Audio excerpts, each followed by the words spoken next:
Hey, welcome to Tabletop Skirmish Games. I'm Lee, and in this video we'll be taking a look at 3 new sets. These are 3 new boarding patrols for Warhammer 40,000.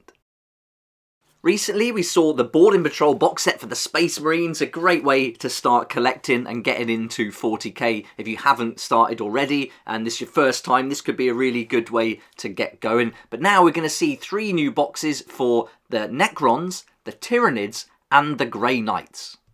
These box sets are all designed to be used in the new board-in action way to play for Warhammer 40k, which was introduced in the Arcs of Omen Abaddon book.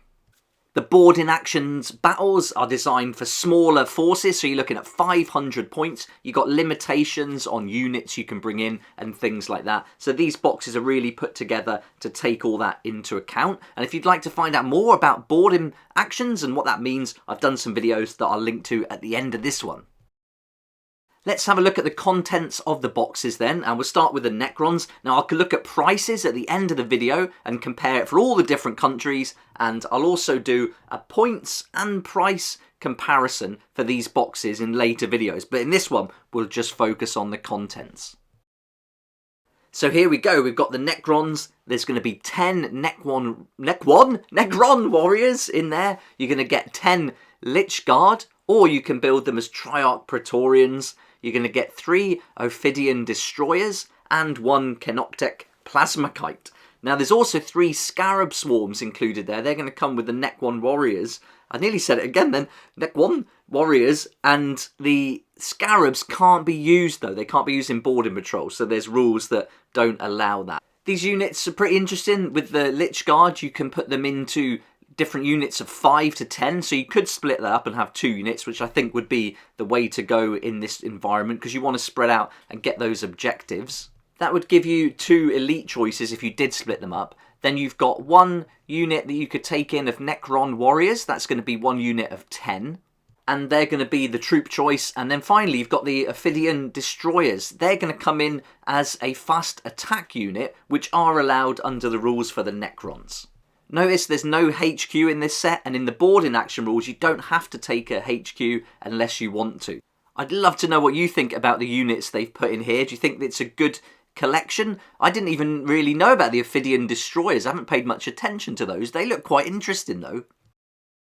Next we'll take a look at the Tyranids, and these are going to be perfect for this scenario. Before we do that though, I'd like to say a massive thank you to my Patreon supporters. Thanks so much for your ongoing support to help me keep going with these daily videos. If you'd like to join the community and get your name on here, as we've got some new ones this week, which is awesome, there's a link down below where you can find out all the details, see all the different tiers. I've got some new ones on there with some really interesting things you can get from them. So yeah, it'd be awesome if you have a look, and I look forward to seeing you there.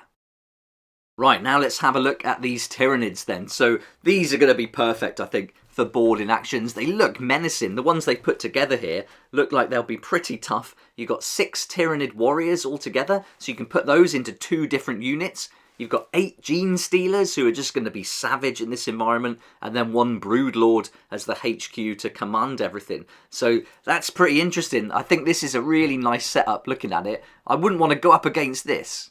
The Tyranid Warriors, you can put up to 9 in a unit, or you can have as minimum as 3. So I think I would split that, have 2 units of 3 again to cover some ground. Gene Stealers, they're going to be an elite unit, and you can have 5 to 10 per unit, but they're going to come in 8. So you're pretty much committed to 1 unit, I think, for those, unless you've got 2 more Gene Stealers lying around that you can use. But if this is going to be new for you, you are going to be limited to having them as 1 unit. Just to give you a quick idea of what units you're allowed to bring in, usually it's 0 to 1 HQ, 0 to 3 troops, 0 to 3 elites, and so you don't have to have a HQ, you don't have to have troops, but the maximum you're going to go in there with are 7 units altogether. And if you're looking at 500 points for the board-in patrol army, then there's not many armies that are going to go up to that full 7 units for the 500 points. The third box to take a look at are the Grey Knights. So this is a nice collection. I think the Grey Knights are really cool characters. Great for kill team actually, even still with the compendium rules, they work. Pretty tough customers. In this box set you're going to get 10 Grey Knights, and you can build those as interceptors, purifiers, or strike squads. You can also build the kit as a purgation squad, but you can't use that in the rules for the new board-in actions. You're also going to get 5 Grey Knight Terminators, which can also be built as paladins, and 1 Castellan Crow, who's going to lead the army into battle. The Grey Knights, they're going to give you some options because you can have, again, 5 or up to 10 in a squad. And so you want to split that up, I think, have 5 again to cover that ground. The 5 Terminators, they're all going to go together. And if you just go with the Strike Squad and the Terminators, they're all going to be troop choices with the 1 HQ. But if you mix it up and go with some of the others, like the Paladin or the Purifiers, then you're going to be looking at the elite units. So this looks quite good. I like the look of this one. I don't know what you think though. It's good to have a character in there to lead it. I think that's fun. But let me know if you think this would be a good force to take into this new board in actions.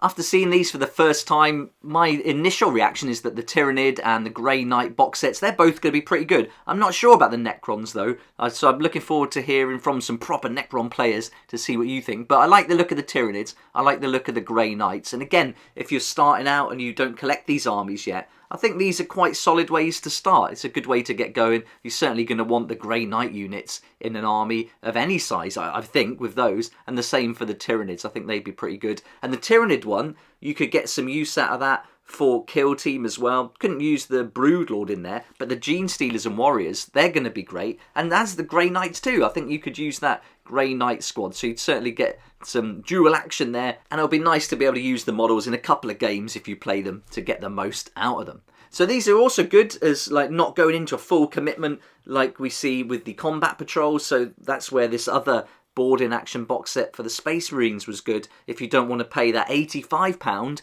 to get started, obviously you'll get discounts on that if you go to your friendly local game stores and online retailers, but if you want to just get this one, it's £65 minus potentially 20% discount, a much better starting point, and then that's going to vary across the world. So in the US you're going to be looking at $110, and then as we go into Japan you'll be looking at 14.3 thousand yen. Crazy when you say it like that. Then you've got New Zealand coming in at 200 New Zealand dollars. Australia is going to be 170 Australian dollars. Let's do all the countries. We've got Europe now, so if you're in the EU, that's going to be 85 euros.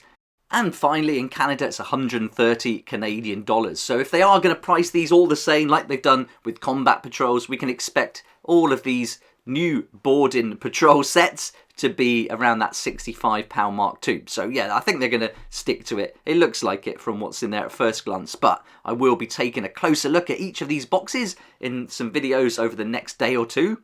And in those videos, I'll break down all the points and see which ones come out on top, because the points changes have affected what these might have been initially designed for. I think they're going to be alright with some of the different factions, but with the Space Marines especially, they got such a good points reduction that it reduced the amount of points that were in the box, and you'd probably have to add another unit to it. But we'll have a look at these in close detail later on, and I'll be posting those probably today and some tomorrow as well, so look out for those on the channel. Let me know what you think about these new boarding patrols. Really looking forward to reading your comments, hearing what you think. I hope you found the video helpful as a quick introduction to the contents of the boxes, and I'm really looking forward to breaking those points down real soon. So thanks so much for watching. If you liked the video, please hit that like button, subscribe as well to keep up to date with all the new videos. That really helps the channel, and if you've been enjoying the videos lately, it would be awesome if you would consider subscribing. So thanks again, and I look forward to seeing you here next time on Tabletop Skirmish Games.